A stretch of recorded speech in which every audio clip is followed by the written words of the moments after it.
I'm excited to hear what fitness is like in Portugal, man. It's a beautiful culture. I've met a lot of beautiful people from Portugal, and how do you get into this CrossFit thing, mate? Let's go. Mate, how did you get into it? Uh, so I always did sports, since my five. When I was little, like 5, 6 years old, I went to swim, football, uh, mostly because football is like the big sport in Portugal. It's like in our culture, so everyone wants to play football. Hmm. Nowadays, I look at it and I think it's a little unfair because of the other sports. But I want to be a football player, so went to play football. Uh, and I played football until my 18, yeah, till my 18th. Um but on the summer, because the club was like they gave us 2 months for holidays, on the summer, on July and August. So I went to the gym since my 12, I think, 12, 13, maybe, yeah. But I hate that. I mean, it was like the commercial gym, Yeah. So I was there with the sheet, with all the exercise that I could do, and I did. Then I was home next day again, and I was like, oh man, no, I don't want this. And at my 16, my mother told me to to try something new. So I went to a gym near her job, and it was like a gym full of cops, full of Hmm. officers. And they were doing CrossFit, but it was like very early Hmm. on the sport. So it was like every day it was a hero workout every day for 2 months. Damn. So I went there, and I almost puke on the first day. Oh, bless you. Thank you, sir. Uh, and I continued to go there. On the first year, I only went through summer because Hmm. I was playing football, and then on the second year, I went all the year to the gym. Wow. So that's when I start doing CrossFit.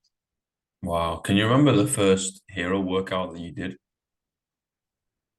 I don't know I don't remember the first, but I should remember doing the Murph for the first time. It was like July. It was like 40 degrees outside. So I was running on my last run, and I was like, I don't know. I couldn't see anything. I was like white, uh, about to puke, and it was ugly. That is crazy, man. Murphy's had enough as it is, never mind doing it in 40 degrees. Yeah, yeah, If anybody out there that has done Murph, you're gonna know. Even if it's partitioned, even if it's scaled down, it doesn't matter. yeah. It's still gonna hurt. It's still Every time. every time. It's like Fran, right? Your time just gets quicker, but guess what? It Yeah, still yeah. hurts. Still hurts like shit. True. Dude, that's awesome, man. It gave you an environment of people just to push themselves, and to Yeah, yeah, create some discipline and to learn, yeah, okay, learn physical things, learn how to move a bar and move your weight and stuff like that and help your sport. But I think that was really important, mate, to keep you off the street essentially, right? Yeah, And yeah, put you basically. yeah, and put you in an environment of people just pursuing things. Yeah, it was very good. I mean, because the gym they didn't have like a normal class, you Yeah. know. So it was like 10 people. We gather around like 10 or 10:30 every day. And okay, all right, what is the warm up? Oh, let's do this. Okay, and now what? Okay, let's do that. Okay, let's go. And it was like 10 people doing the same thing and trying to help each other. You know. Mm. So it was nice. You know, nice Pro to start. yeah, proper OG CrossFit that, right? Like it's just Yeah, yeah, individuals that need a little more than the commercial gym, don't want to step on stage and want to kind of crush themselves. It's yeah. just like, okay, well, what do we do, guys? I was like, well, this one sounds like it's gonna hurt. Oh, okay, cool. Let's do that, but let's do Let's do five that. rounds. And it's like, are you Yeah, crazy? I was basically. like, yes, well, let's do it. Dude, I kind of miss those days, man. Yeah, it was nice days. It was nice days. Yeah, just kind of naive, like just want to crush yourself every day. And then when you physically can't lift your arms, you're like, okay, I'll take a rest day. And then you go Yeah, back in the next day, right? One rest day every like five yeah. months. You can rest in the afternoon. So Yeah, on the yeah. next day, okay, I have to go. I have to go because they are waiting for me. So okay, I have to go. I have to go now. Mm. But the resilience that you built from that, man, the Yeah, yeah, mental resilience and that's so cool that you're in an environment full of police officers as well, right? Because that's a cool dynamic. Usually, there's a bit of a disconnect between cops and young males, right? So that's epic yeah, that you're able to come into a weight room and just work out, man. Because everybody's just people, yeah, yeah. True, true. I brother. agree with So you. fast forward, like how are you training now? Like it's a little different, mate. Yeah, a little different. So to like resume, I I stayed there for 2 years, and I went to Navy. So on the first year, I couldn't train because it was like the rules of the school, you know. So for like 9 months, I didn't train at all. Only I only have I only had the class there, you know, like running and all the body weight stuff.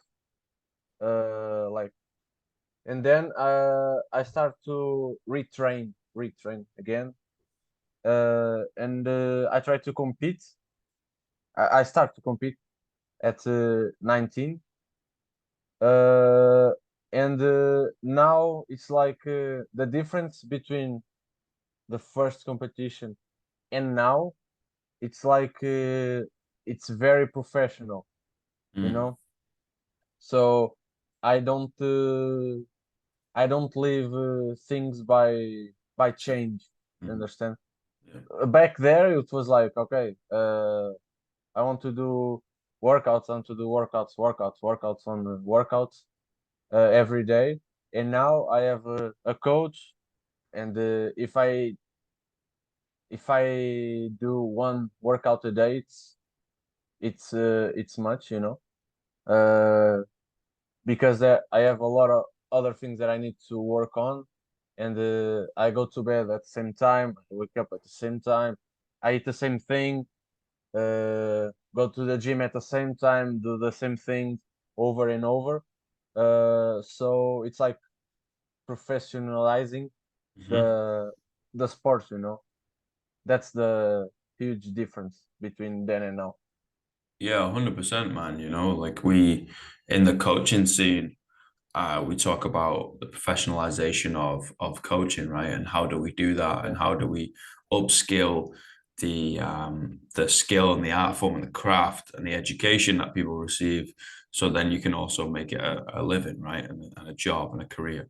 And it's exactly the same on the sports side. It's like, okay, well, what level do we need to push these athletes to make it a professional endeavor, right? And I think they go hand in hand because the more education and the better coaches we get, the better athletes we get. And then also Yeah, the more yeah, true. sponsorships that come in. So it's like, okay, for you guys, you're like, great, you don't need to do a part-time job on the side to be able to feed yourself. It's like you've got one, two, and three sponsorship, and you can get like a grant or whatever it is. And it's like, okay, great, go for it. You got 3 years, you got Yeah, 5 years, you got 1 year, you got 10 years, whatever it is. And I think it's really cool, man, because rather than trying to spin so many plates and be like, oh yeah, and then we're also trying to be the fittest we can be. It's like that's not going to be true.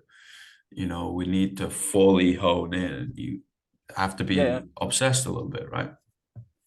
true, true. And how do you think you can professionalizing, like, for instance, in the, I don't know, football, basket, whatever, there are a club that pays for the coach. How you so how you see that? I mean, in CrossFit, because there are no clubs. I mean, we can like uh say that the boxes are the clubs, but the main goal from CrossFit gym is not the competition side. It's more like the community side. So, what do you think about in terms of coach? What do you think you can in the Mm. future? You know? That's a great question, man. That really is a great question, and I think it would depend on the relationship between coach and athlete and box owner and athlete. If the athlete's been in the box for a long time and you believe in them and the relationship is really strong, then and the box is thriving, you can look at maybe you know supplementing their income with something, right? Even if it's like, okay, Okay. well, I'm trying to sponsor you on the ground level, and so you get a sponsorship, and then we're going to have to pull out, right? Because this is a gym and this is a business. People could look at it that way, or you could look at it in the sense of you got to earn your stripes. You've got to get to a certain level before you deserve a sponsorship. And again, neither one are right or wrong. It's kind of like, how do we navigate and get people on this journey, right? And I think I kind of agree with both, because like everybody wants to be an athlete, right? But not everybody Yeah, is yeah, going to be an athlete. So I don't think everybody should just get free time to train, because people will take the piss out of it. Um, but at the same time, it was like, if we're able to help people pursue what they want to pursue, then I think we should at least entertain that thought. Um, Especially if they are a member within your community, right? Because at the end of the day, like, you guys are the shining light that shows people on the ground level in that small ecosystem, even if it's like 100 members in the gym, you show them what is physically possible as a human being, whether that is the mental resilience, whether that's just day in, day out, the habitual stuff that you get done, or whether it's actual physical feats of strength, speed, power, endurance, whatever. And it's kind of like it's no longer unknown and yeah, unachievable. yeah, It's like, oh no, it's right there. Like that's the score because it's on the whiteboard. You know. So I think that's a real great question. I think it will go from gym to gym. Um, I've had the luxury and the privilege of traveling around a lot now and going to different CrossFit gyms, a lot of different CrossFit gyms, and some of them go more onto the competition side, right? And some of them will go onto the everyday athlete side.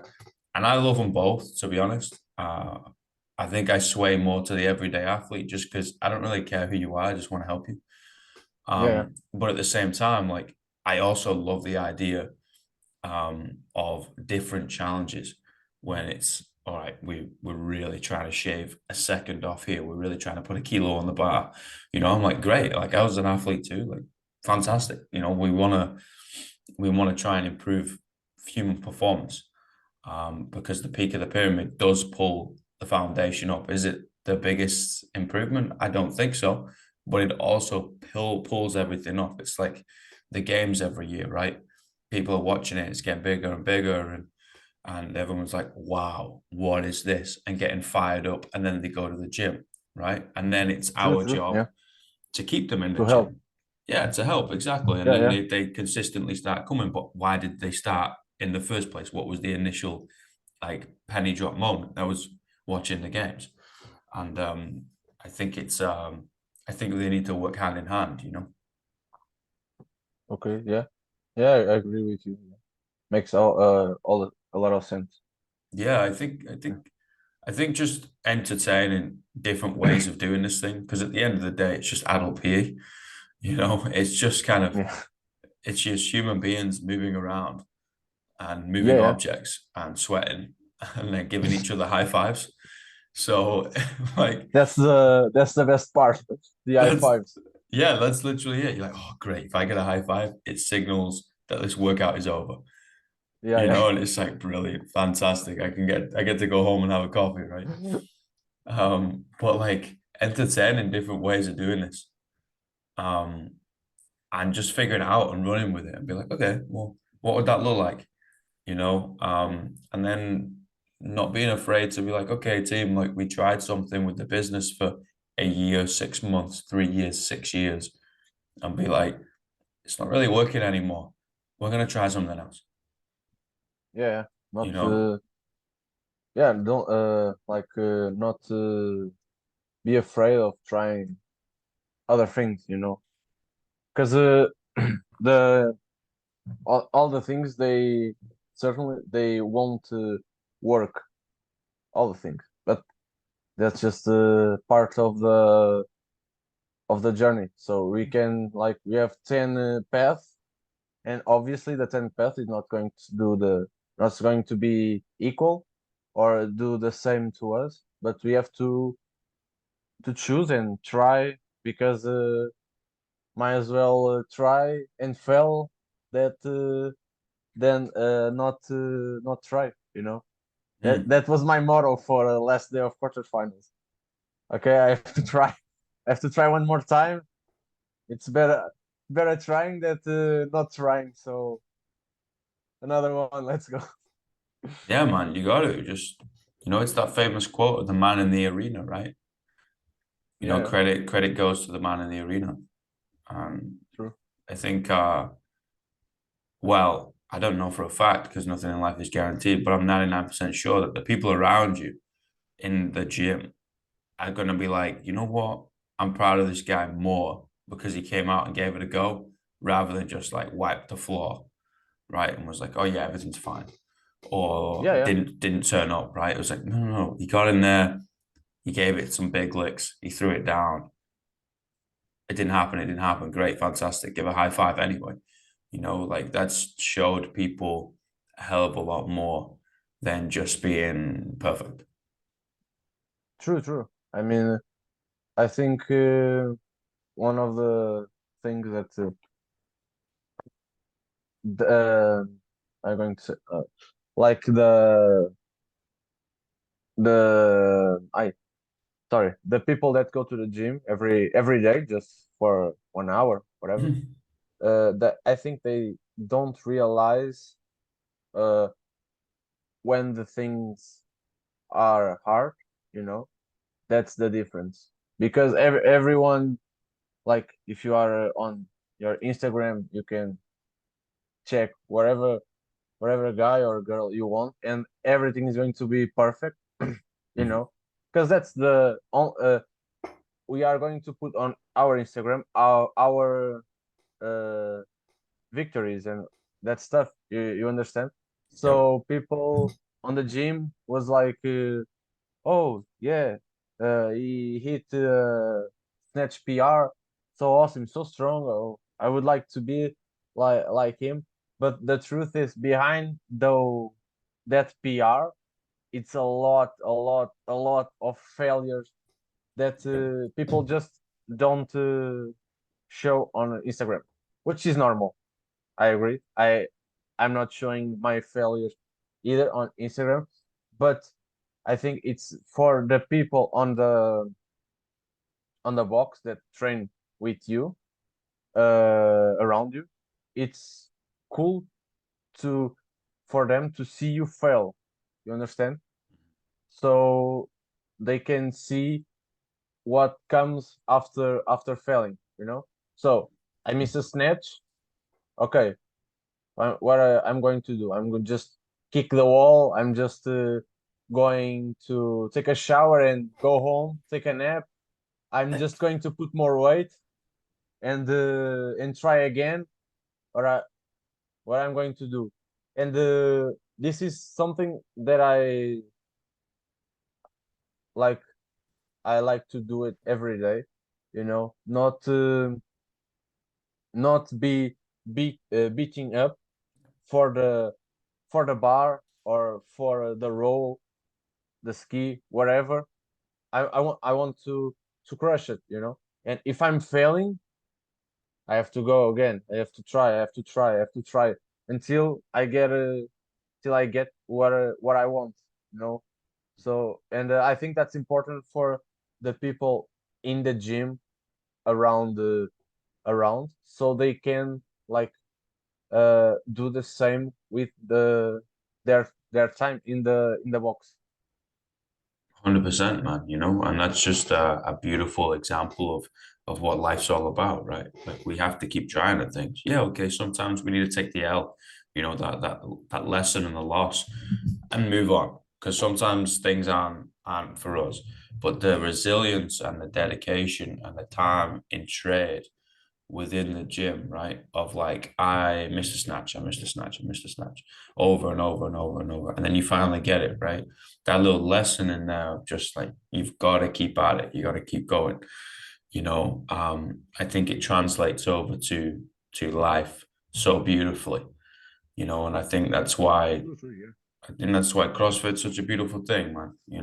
You bring people in, you give them a little bit of physical adversity, you see them freak out, mentally they kind of freak out a little bit because it's hard and it sucks. I'm like, yeah, we're all freaking out too, and then like over Yeah, time, you see this individual be able to deal with that anxiety, deal with that stress, and be able to just give it a go. Why not? Let's just give it a go. I'm gonna fail, fine, but I'm gonna give it a go, and then inevitably I'm gonna get it, and they're gonna then go try that outside, whether that's with a job or whatever. We're just people who like to work out, so yeah, I got no idea what they do out there, but it's I think it's beautiful, man. I think it teaches you so much. yeah. And these little things that you do as a coach helps people not only inside the gym. So Yeah. imagine this: uh, a man went to the gym and starts to do CrossFit with you. So he starts to see that he needs to eat better. He needs to drink a lot more water that he drinks. So he starts uh, creating healthier habits Hmm. for his lifestyle. So the little difference that make like signing up for a CrossFit gym, it transformed in a huge difference in his life. And Hmm. that's a huge part that you as a coach has on the life of on the person's lives. That's amazing. Really, yeah, man, 100%. I would say like the biggest benefit people receive is definitely outside of the gym rather than inside the gym. You can lose as much weight as you want, you can gain as much muscle as you want, you can go from lifting 20 kilos to 200. It doesn't necessarily matter. The confidence and the stuff that they benefit from and develop outside of the gym far outweighs inside of the gym, right? And I think it's so beautiful, seeing that development of a character, because that's all we are, right? We're just characters bound by flesh, and you just see the development of them. Like they come out of the shell, they have more confidence. They're walking with their chest up and their chin out. It's like, wow, this is crazy. Like they're now open to having conversations with new people. And I think it's yeah, mate, I think it's beautiful, but at the same time they need a pull factor. And me being at the front shouting at them is not a pull factor. The pull factor is seeing the athletes, and we need Yeah, that. We need that in the sport because it is a sport, and we also need it within the umbrella term of this CrossFit thing, because then it branches out, right, of like the methodology and the sport. It's like, well, they're two separate things now, guys, but they are also intertwined. So I think it also does a really good job. If we do our job right, it can do a really good job of pulling more people into the room, and be like, hey, look, we're doing the same shit. They're going to finish a lot faster. It might be a lot heavier and it might be a bit more complex, but we're doing the same shit. yeah, yeah. True. I So agree. Yeah. I think it's cool, dude. Brother, I got three questions. Oh, far away. What is the greatest piece of life advice you've ever received?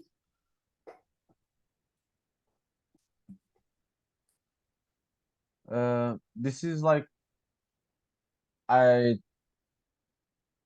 no one told me this. I was like figure it out by myself, but I realize now that maybe my father example help a little bit trying to when I figure it out. It's like you have to do what you want. You know, if you want something, you have you have to do it. I mean, whatever it takes, you have to do it. Mm. That's because if you are not going to do those things in order to get what you want, because it's not like a rainbow, you understand? Mhm. So you have to dig, you have to and continue to dig every day, every hour, every minute, every second until you get what you want. Because no one is it's no one is going to give it to you. Understand? Because you are not going to appreciate that. If I receive an email saying, okay, yeah, you are going to the games, so you have your flight, everything is paid, just show up and I don't know, have fun. It's like it's not the same as I bust my ass for like 6 years or 7 years now and receive the confirmation at the podium on a semi-final that I'm going to the games. That's like two scenarios with the same ending, Mhm. but very different feelings and different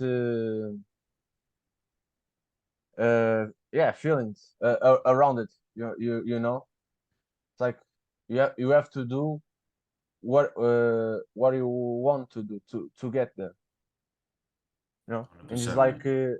this is like you can obviously you have like a lot of tools that can help you on the darkest times, like focus on your goals, the small steps, because if you trying to think uh like in a long way, it's hard for you to keep motivated and with discipline. So I normally use those tools too to try to be every day and be ready every day with the same energy and stuff. Basically, that's it. Oh man, that works. That makes a lot of sense, brother. What's the worst piece of life advice you ever received? Uh,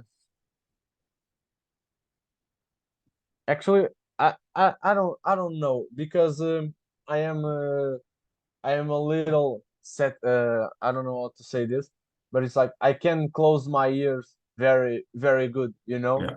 I I talk to I I 100. I mean 200. I 200% confidence on my coach.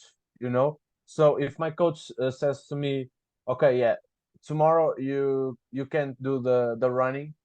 You have to go to swim in the on the beach. Yeah, okay. I'm on the beach tomorrow, and I'm going to swim on the sea.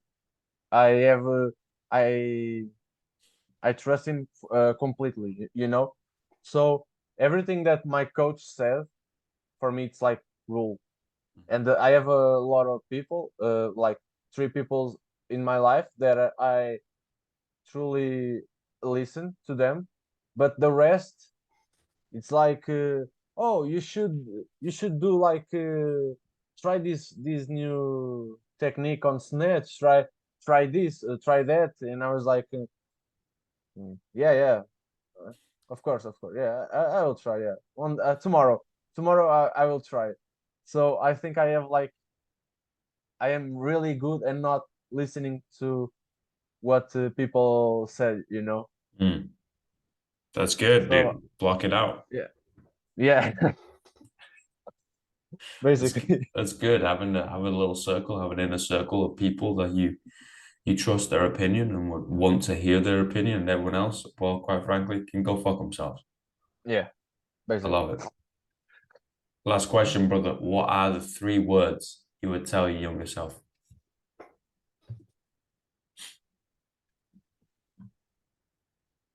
Okay, Co- belief, fear, and confidence. No, Mm, because you have to have all the three in order to achieve your dreams. You have to believe that you can do it, and if your dreams are not, it's like I don't know who says this phrase, but if your dreams are not big enough, you uh something like that. You know, I think there are a phrase on if your no, if your dreams don't scare you, they are not big enough. Something like that. So I think in order to keep growing and keep moving forward, you have to be fear because uh, it's important to for us to learn how to handle fear and how to use fear as a power tool. You know, no, it's not like oh man, I am so scared and I'm just going to stay in bed. No, okay, I am fear that I might fail to qualify. So what what I'm going to do? Okay, I believe that I can achieve that, and even if I fail, I will try. So the confidence, you have to believe in yourself, even and use the fear to motivate you and like a power tool. And in the end, you have to confident. You have to be confident that you achieve your goals. Uh, for instance, I don't know, Fraser. It was like s- Fraser already won the games before he went to the games. It was like I don't know, man. And the confidence that Fraser show up in the competition, the face that he showed up, it was like, yeah, he's going to win because that makes a lot of difference, you know. So I think yeah, that was the three words that I would say. brother, thank you so much, man. This has been an honor and a privilege, mate. The honor is mine, man. Thank you. No, thank you. Next time we'll have to do some in Portuguese, right? Okay, yeah, Okay, that's a agree. promise. Yeah, All right, man. for And I'll sure. let you know when I get to Portugal, and we'll hang out. We'll get some coffee. We'll throw down, get some fitness in. Sounds Yeah, good. just let me know, man. I will do, brother. You have a great day, man. Yeah, you too, man. Thank you so much. Bye. Thank Bye, you, man. everybody.